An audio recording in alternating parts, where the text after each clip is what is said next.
बिहार की राजनीति का एक ऐसा नाम जिसने बिहार की राजनीति में एक बड़ी लकीर खींची, यानी शहाबुद्दीन। सिवान से उनका ताल्लुक़ रहा, सिवान में उनकी तूती रही, लेकिन शहाबुद्दीन अब हमारे बीच नहीं रहे।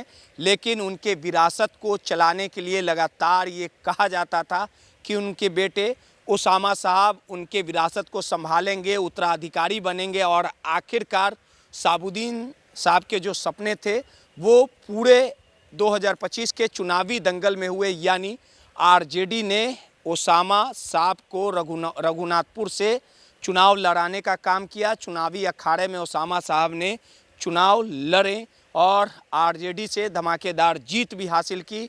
और बिहार में नई सरकार के गठन के बाद जो भी जीते हुए विधायक हैं उन्हें नए आवास मिलने का जो सिलसिला है वो बदस्तूर जारी है। यानी शहाबुद्दीन का दरबार जिस प्रकार से सिवान में सस्ता था, अब उसी तरह का दरबार यानी उनके बेटे उसामा साहब का सजेगा।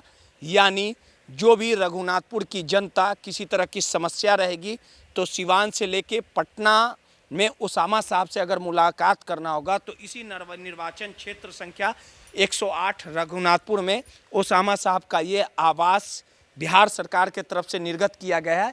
यानी इसी पटना स्थित आवास में अब उसामा साहब का नया ठिकाना है। जो भी उनके समर्थक, कार्यकर्ता या रघुनाथपुर या सिवान की जनता अगर किसी समस्या को लेके, किसी मामले को लेके अगर उसामा साहब से मुलाकात करना चाहती है तो पटना स्थित इसी सरकारी आवास पे उन्हें मुलाकात करना होगा। आपको हम दिखा रहे हैं कि निर्वाचन क्षेत्र संख्या 108 रघुनाथपुर।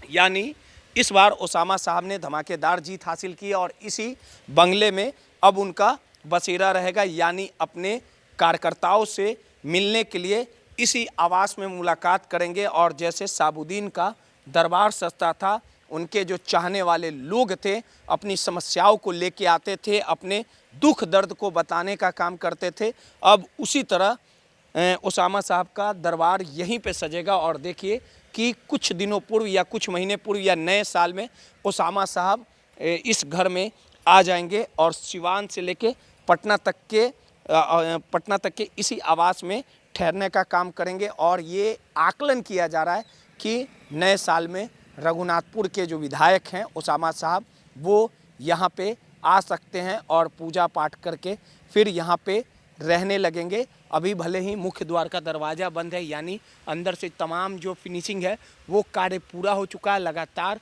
उसके बगल में, रघुनाथपुर के बगल में जो दरौदा के विधायक हैं विष्णुदेव पासवान, दरौली के जो विधायक हैं विष्णुदेव पासवान, वो अपने आवास पे पहुंच चुके हैं। यानी गृह प्रवेश करके अपने विधायक के आवास में रहने लगे हैं। यानी कई ऐसे विधायक हैं जिनके आने का सिलसिला जारी है। यानी कई लोग खरमास के बाद, कई लोग नए साल में विधायक आएंगे और उनका नया ठिकाना, उनका नया घर पटना में यही होगा।